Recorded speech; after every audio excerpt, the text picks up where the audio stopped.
Los ácidos nucleicos son macromoléculas o polímeros biológicos presentes en las células de los seres vivos, es decir, largas cadenas moleculares compuestas a partir de la repetición de piezas más chicas que se le conocen como monómeros. En este caso son polímeros de nucleótidos unidos mediante enlaces fosfodiéster.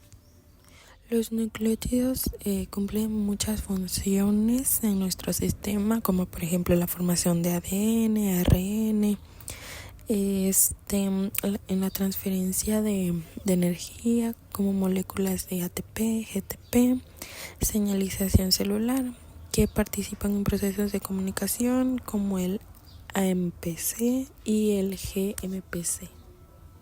Las células poseen enzimas cuya función es hidrolizar a los nucleótidos para que puedan sacar como su mayor energía, y uno de ellos que mejor energía tiene es el trifosfato, que como su nombre lo dice tiene 3 grupos fosfato.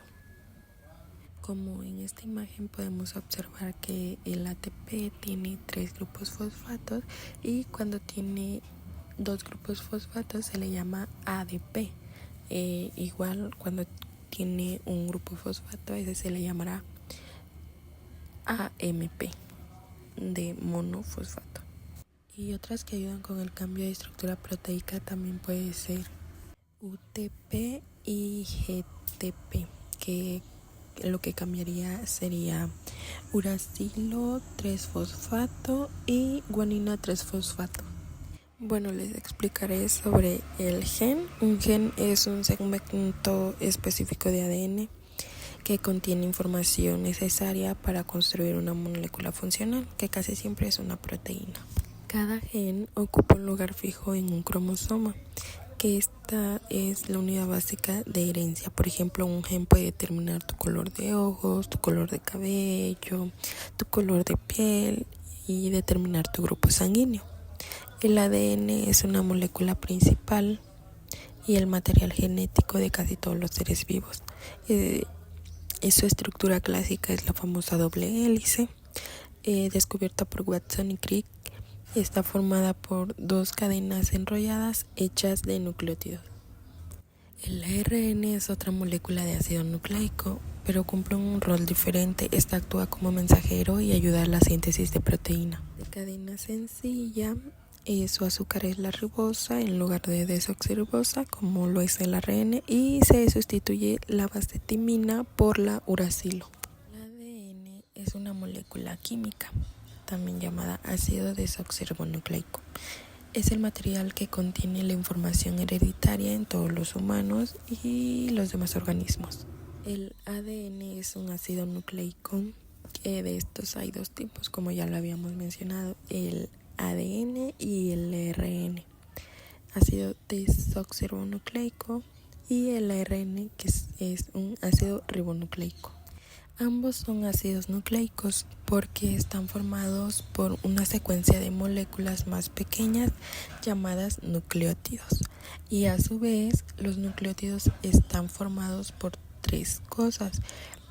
Una de ellas es la pentosa, que es un tipo de azúcar, un grupo fosfato y una base nitrogenada. De la pentosa es que se obtiene su nombre el ADN, ya que esta azúcar se llama desoxirribosa. Existen 2 tipos, la ribosa y la desoxirribosa. La ribosa es la del ARN. La pentosa y el grupo fosfato se unen entre sí formando el esqueleto del ADN. Es importante saber que hay 4 bases nitrogenadas distintas, las cuales son guanina, timina, adenina y citosina. Esto es para ADN. Para ARN se cambia la timina por el uracilo. El ADN es una secuencia larga de estos nucleótidos. Un grupo de estos nucleótidos se unen en una gran línea para formar la doble hélice. Estas 4 letras, adenina, timina, guanina y citosina, pueden estar en innumerables combinaciones, pero estas se unen en un cierto orden, que es adenina siempre irá con timina y citosina siempre irá con guanina. Esto permite que nuestro ADN nos convierta en un ser humano. Estas uniones se deben a la formación de enlaces de hidrógenos específicos entre las bases. Timina y adenina siempre tendrán 2 puentes de hidrógeno y guanina y citosina tendrán 3 puentes de hidrógeno. Luego tenemos el enlace que une a 2 nucleótidos.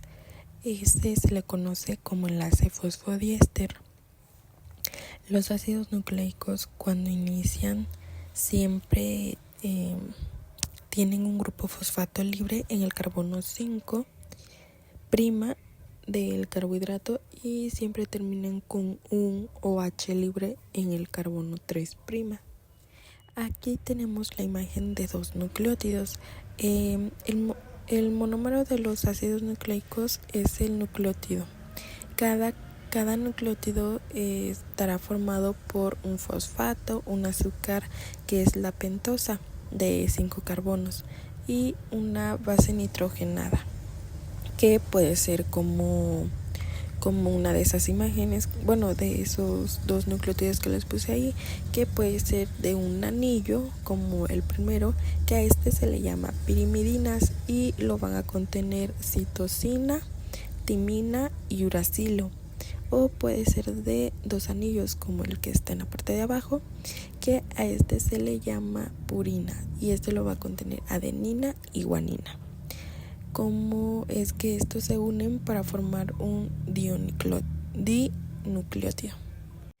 El fosfato del nucleótido inferior forma un enlace con el azúcar del siguiente nucleótido en el carbono 3.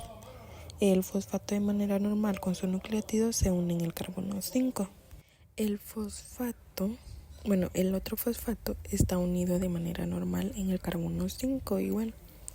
Pero cuando 2 nucleótidos se van a unir, entonces el fosfato de abajo hace un enlace en el carbono 3 de la siguiente azúcar, o sea, el de arriba. Por eso el enlace de los ácidos nucleicos se llama fosfodiéster o 3'5' fosfodiéster. Ahora hablaremos un poco del principio transformante de 1928. Frederick Griffith era un médico gentista inglés que se desempeñó como bacteriólogo e intentaba desarrollar una vacuna contra la neumonía Streptococcus pneumoniae. Griffith investigó mucho sobre la bacteria de Streptococcus pneumoniae y con el objetivo de desarrollar una vacuna. Gracias a todos sus experimentos, Griffith describió el proceso de la transformación bacteriana. Griffith tenía identificadas y aisladas 2 cepas de la bacteria Streptococcus,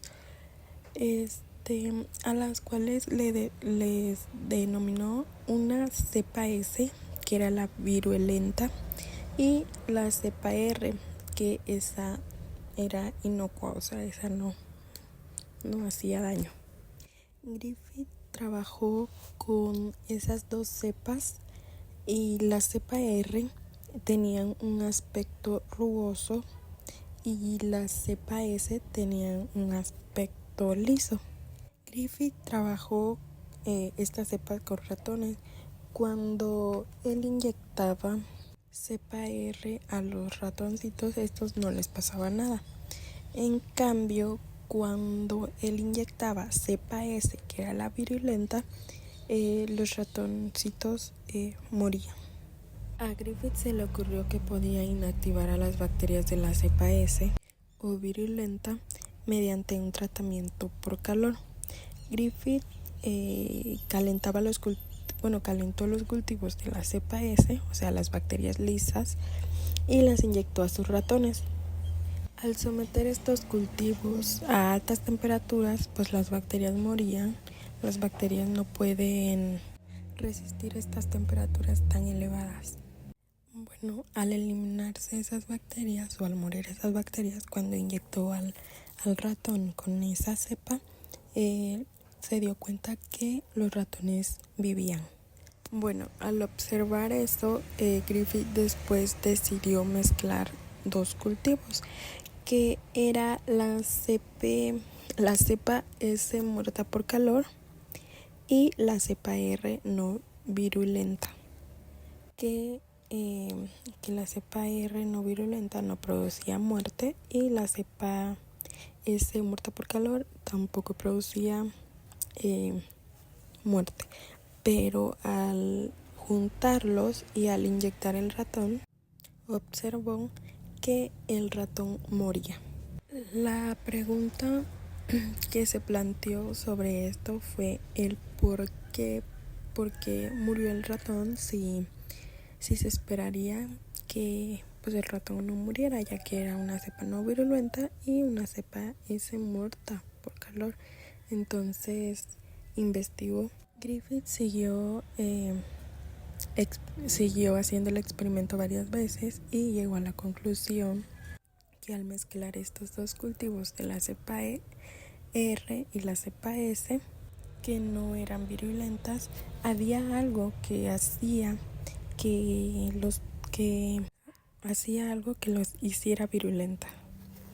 Entonces Griffith tomó sangre de estos ratoncitos que estaban muertos por la inyección de la cepa R y la cepa S muerta por calor, y cultivó a las bacterias que logró obtener de la sangre de los ratones. Y cuando cultivó en la placa de medio sólido, observó que producían colonias de aspectos de bacterias virulentas de la cepa virulenta. Entonces algo había pasado.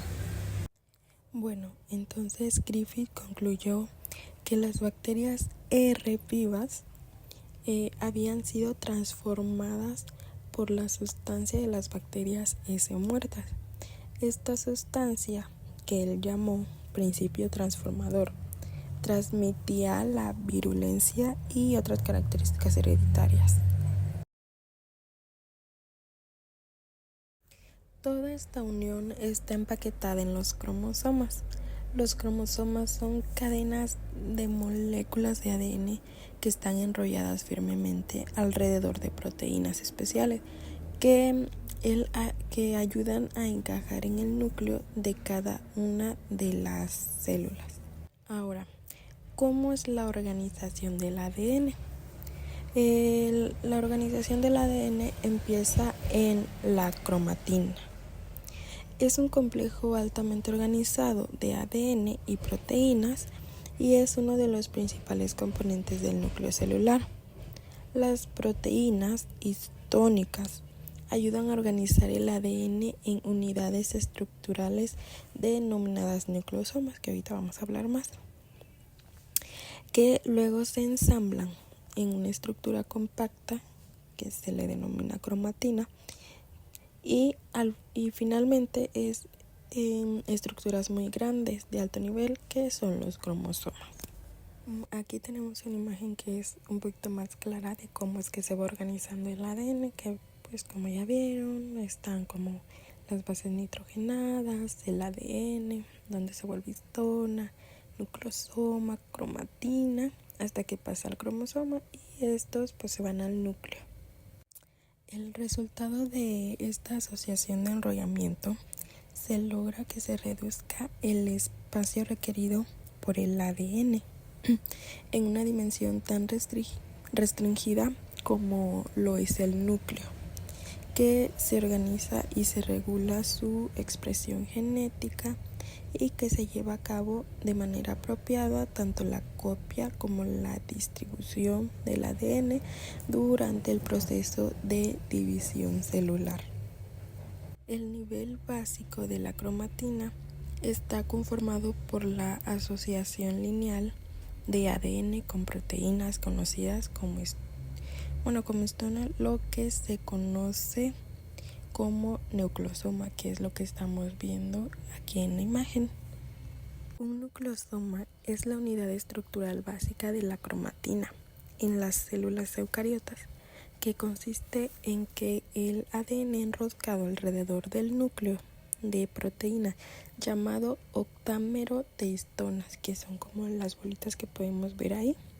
Estas tienen 1.8 vueltas.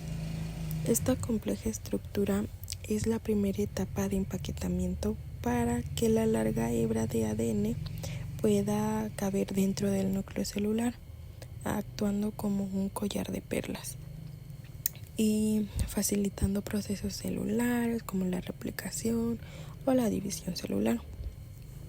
Las histonas nucleosómicas, o bueno, esas que estamos viendo, incluyen 2 copias de cada tipo de histona, que es la H2A, H2B, H3 y H4.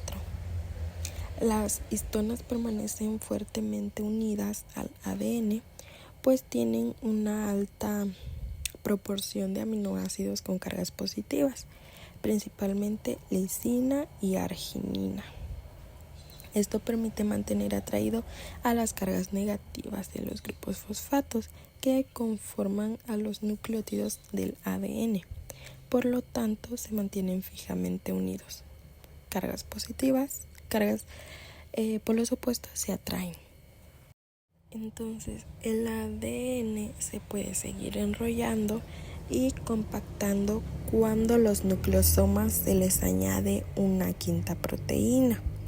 Y una proteína histona denominada H1, que ésta se hipotetiza y logra jalar a los nucleosomas para organizarlos en una estructura regular, logrando que su compactación y formando una fibra de 30 nanómetros. Esa es la unidad con la que se miden. Bueno, estos 30 nanómetros de diámetro, conocidos por algunos como solenoide. Bueno, el solenoide es el empaquetamiento de 30 nanómetros, que son 6 nucleosomas. Pero también tenemos los superselenoides, que estos necesitan una estructura de andamios y son fibras de 700 nanómetros. Estas fibras pueden formar bucles, o también denominados lazos radiales, donde las fibras previamente formadas se pliegan todavía más para seguir condensando la estructura. Estos bucles forman un diámetro de 300 nanómetros. Se asocian a proteínas que sirven para estabilizarlos y protegerlos al actuar como un andamio. Por ejemplo, se pueden anclar a las proteínas de la lámina nuclear. Los bucles se compactan sobre sí mismos para dar lugar a la formación de las fibras de cromosomas, que tienen un diámetro de 700 nanómetros. El resultado de la última etapa de condensación logrará que la dimensión del diámetro del bucle, que previamente ya habíamos dicho que es de 300 nanómetros, sea compactado y reducido a 250, que este es el estado en el que comúnmente se encuentran las cromátidas de un cromosoma en la metafase. Bueno, y aquí tenemos a un cromosoma. Como podemos ver, la parte del centro se llama centrómero. Los brazos más cortos, que están en la parte superior, se le llama brazo corto, y los que tenemos en la parte inferior se le llama brazo largo.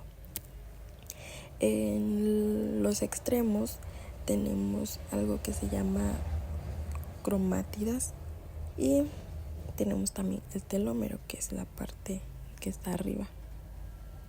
También en la parte inferior tenemos se ve como una bolita, que eso se le conoce como satélite.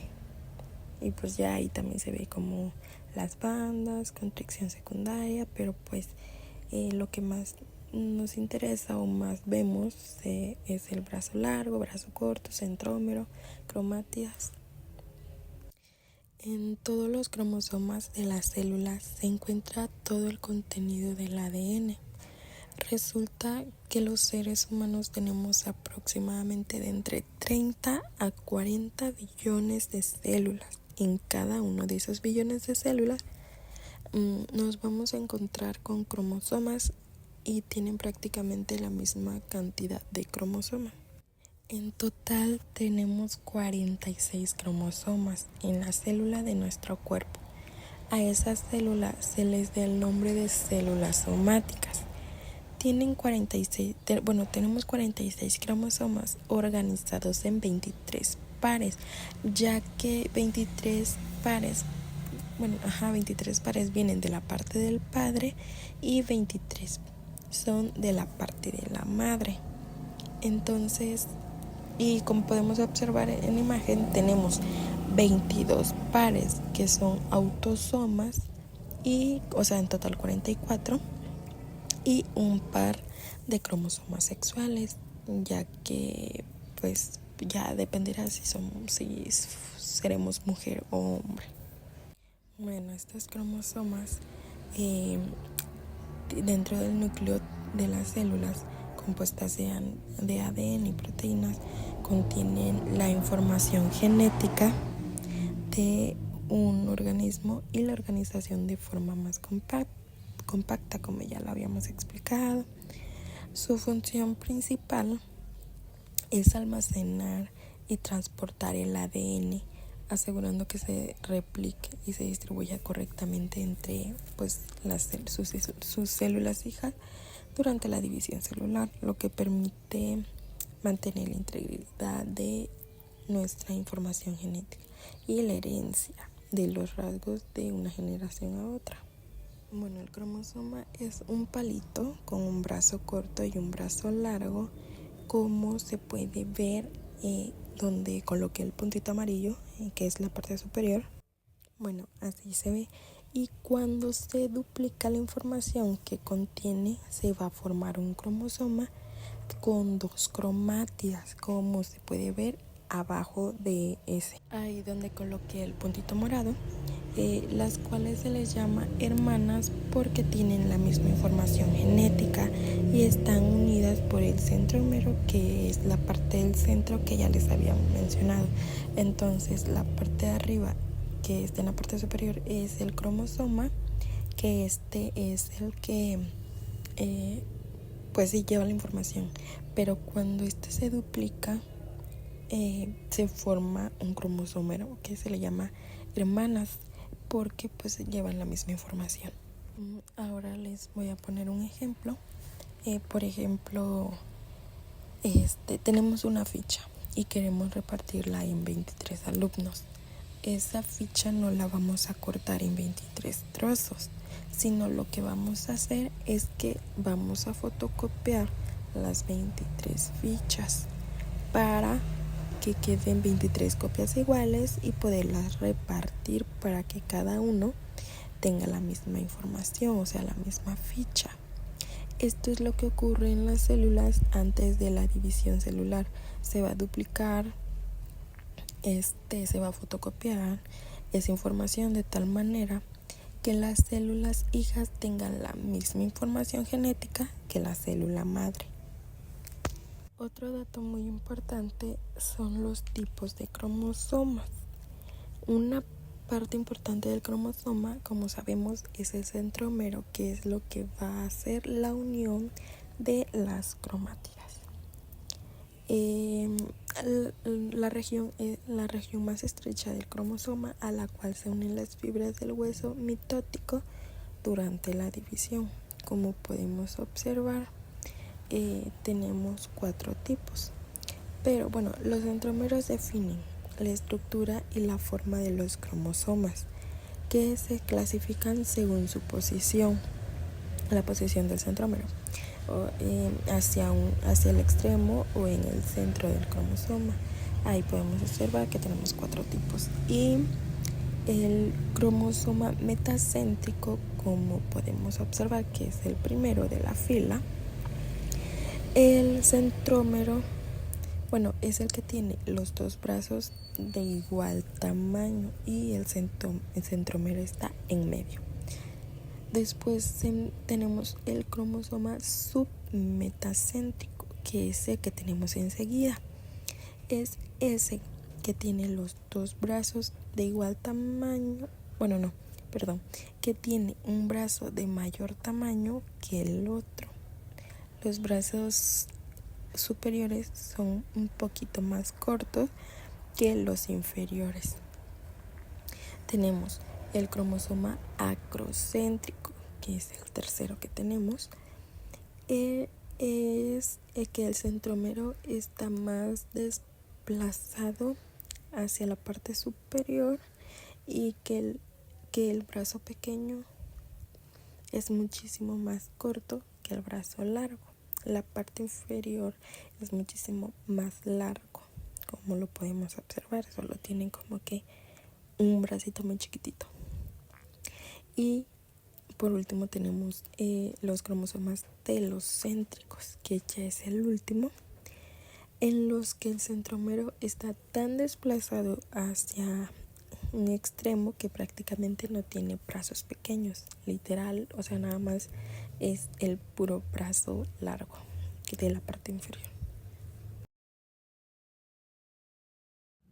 Bueno, como sabemos, para obtener una proteína se debe de pasar de ADN a ARN y después del ARN obtenemos lo que es una proteína. Como podemos ver en la imagen, ahí nos está como una referencia. Y para esto tenemos que pasar de ADN a ARN, se le llama transcripción, y de ARN a una proteína se le llama traducción. Como vemos en la imagen, tenemos lo que es una secuencia de ADN, que esa la vamos a transcribir a una ARN, que se le llama ARN polimerasa, que es la que se va a encargar de hacer varios ARN. Para esto tenemos que conocer la estructura de un gen, sus componentes y todo lo que tiene que pasar para poder obtener una proteína. Y bueno, un gen es una región de ADN y controla una característica hereditaria que por lo general corresponde a una molécula de proteína o de un ARN. El gen es considerado como la unidad que almacena la información genética y la herencia, ya que transmite información de padres e hijos. Y esto va a ser como de generación en generación. La estructura de un gen está constituido por una secuencia de nucleótidos que componen varios elementos funcionales, de los cuales generalmente solo una parte constituye la región que codificará a una proteína.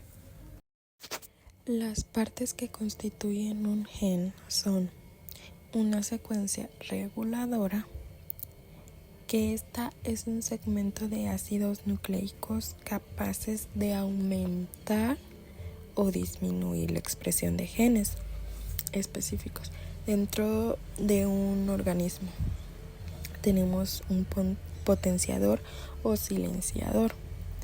Un potenciador es una región corta de ADN que, influenciada por una proteína llamada factor transcripcional, aumenta la probabilidad de que la transcripción de un gen se produzca.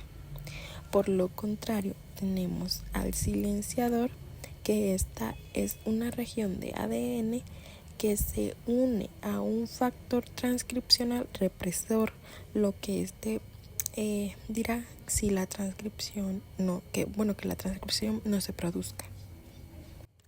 Tenemos un promotor. Este contiene secuencias específicas de ADN, como los elementos de respuesta, que son secuencias cortas de ADN que se unen al ARN polimerasa con proteínas llamadas factores transcripcionales que se encargan de reclutar al ARN polimerasa y regular la expresión, como podemos ver en la imagen. Tenemos la región 5 UTR, que lo podemos observar ahí en la imagen. Esta región es importante para la regulación e iniciación de la transcripción. A veces se traduce a un producto de proteína o producto. Este producto puede regular la traducción del ARN mensajero. También tenemos un marco abierto de lectura.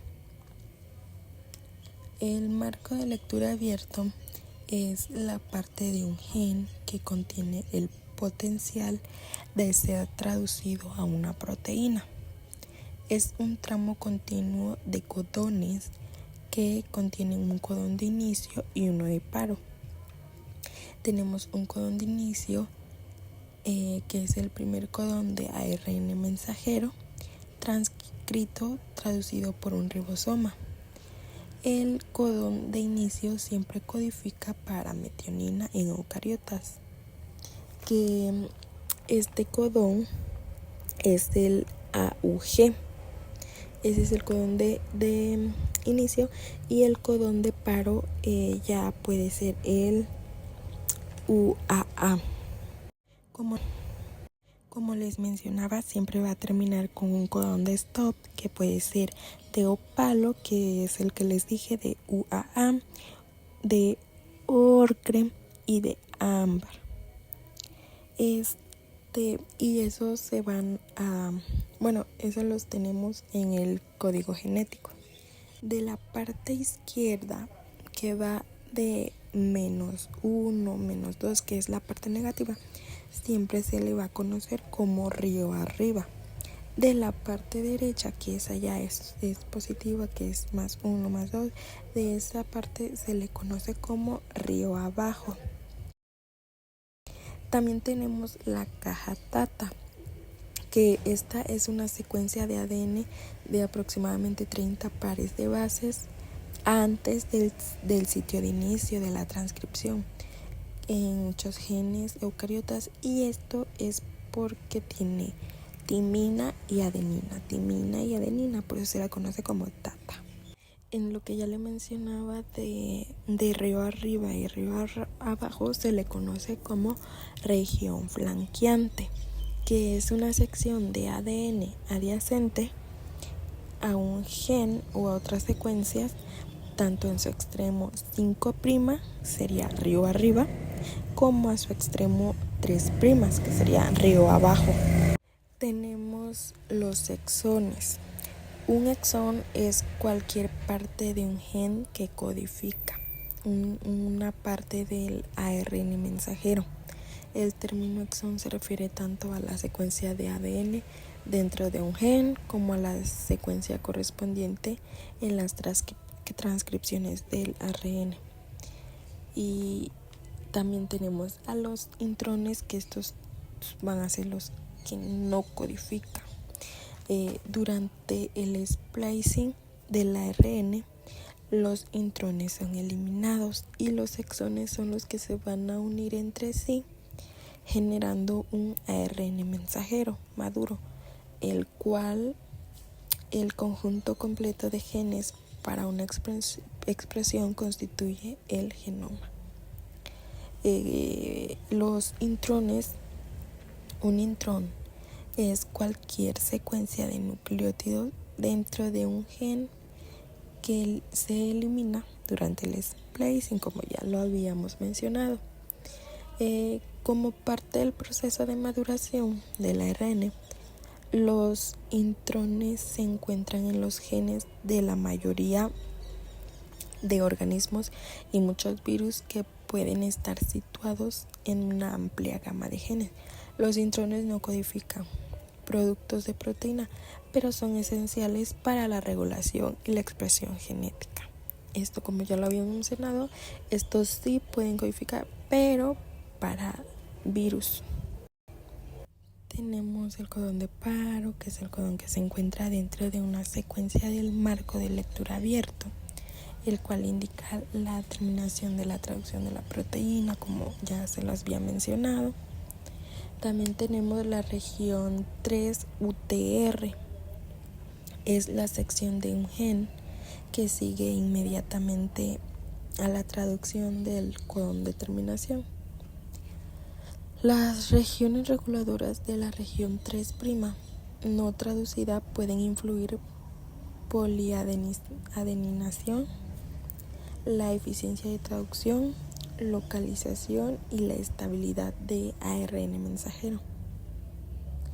Y también tenemos la secuencia terminador.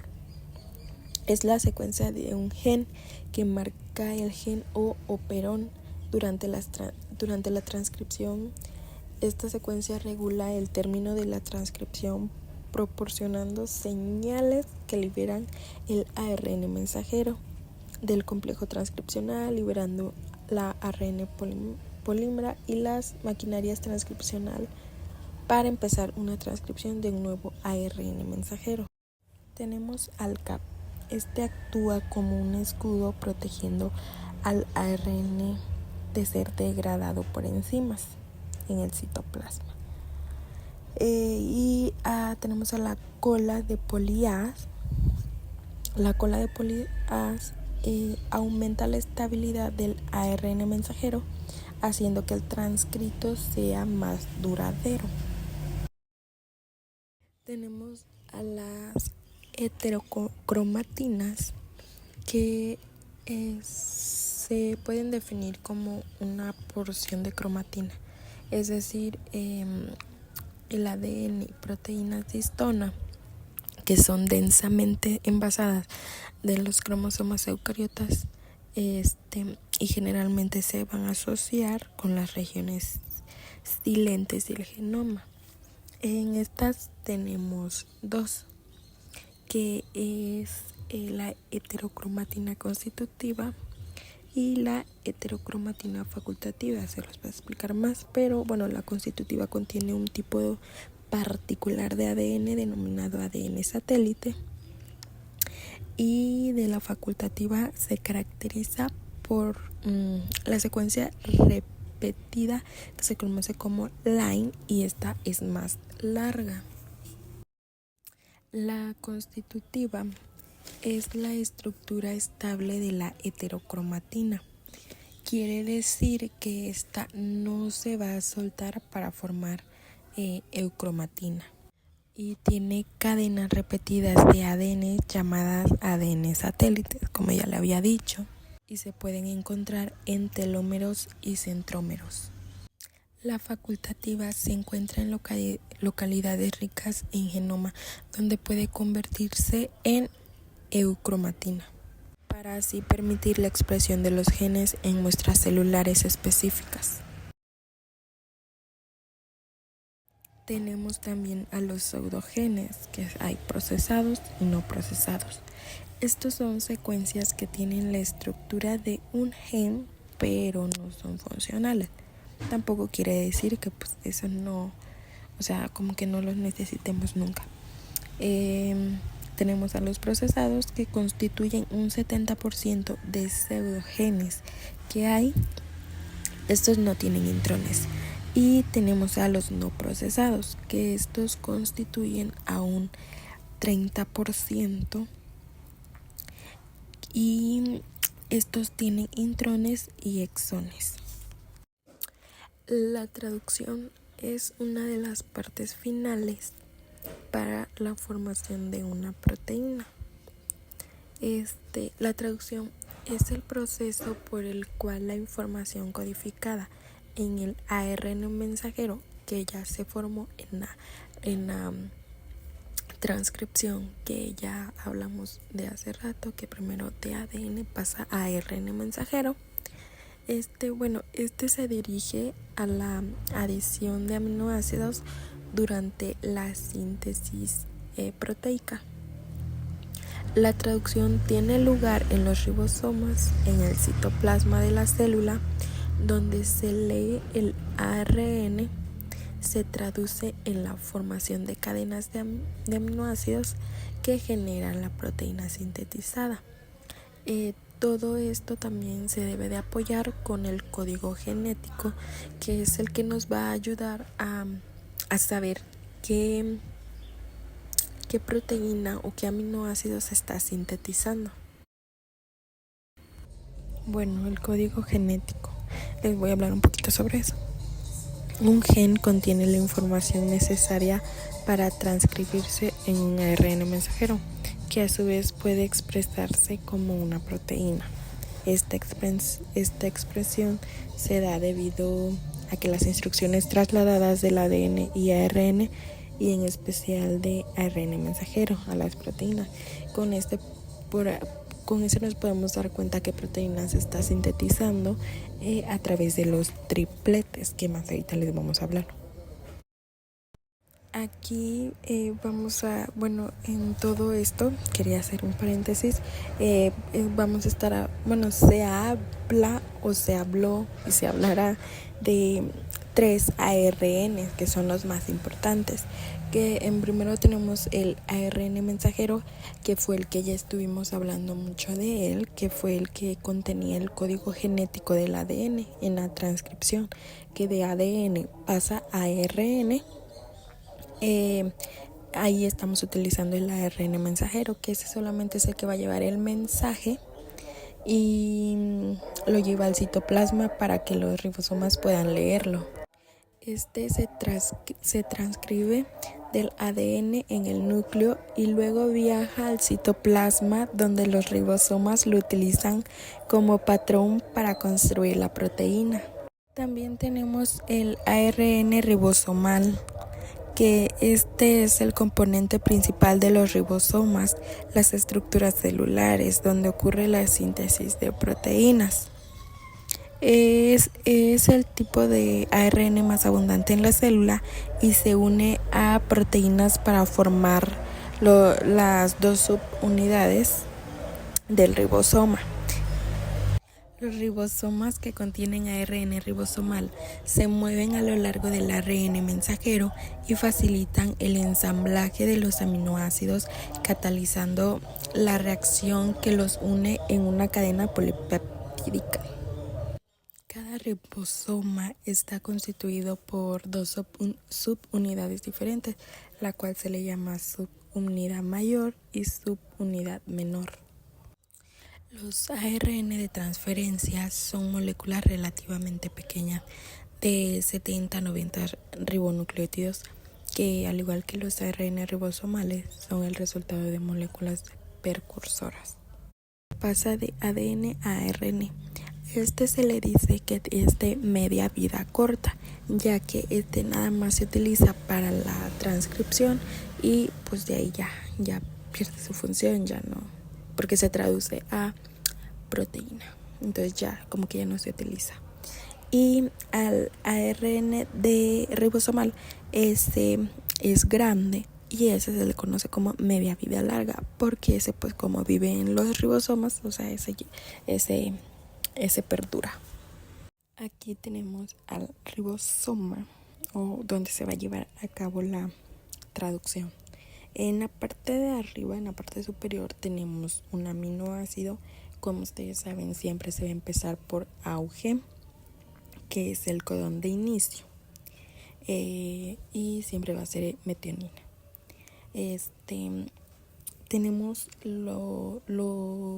como que la cajita o la argollita se le llama horquilla, y en la parte inferior, abajo, tiene el anticodón. ¿Por qué se le llama anticodón? Se le llama anticodón porque, como sabemos, el ARN mensajero es el que se va a traducir. Entonces ahí se puede ver que en la línea morada, y en la parte inferior, abajo, tiene el anticodón. ¿Por qué se le llama anticodón? Se le llama anticodón porque, como sabemos, el ARN mensajero es el que se va a traducir. Entonces ahí se puede ver que en la línea morada tenemos al auge, ¿no?, que es metionina. Entonces, al ser anticodón, lo que va a expresar lo que se va a expresar o lo inverso, se podría decir, va a ser UAC, porque como sabemos, a esas tres se les llama triplete o codón, que es lo que se va a traducir. Entonces tenemos A, U, G, perdón. Y entonces A, como es ARN, se puede decir que lo que sigue o lo que traduce es uracilo. Y uracilo, su copia, se podría decir así, lo que traduce es adenina. Y guanina es citosina, entonces un anticodón, o sea, al revés. Y si lo vemos en el código genético, UAC se va a traducir como tirosina. Cada triplete va a formar una proteína, un aminoácido diferente dependiendo del código genético.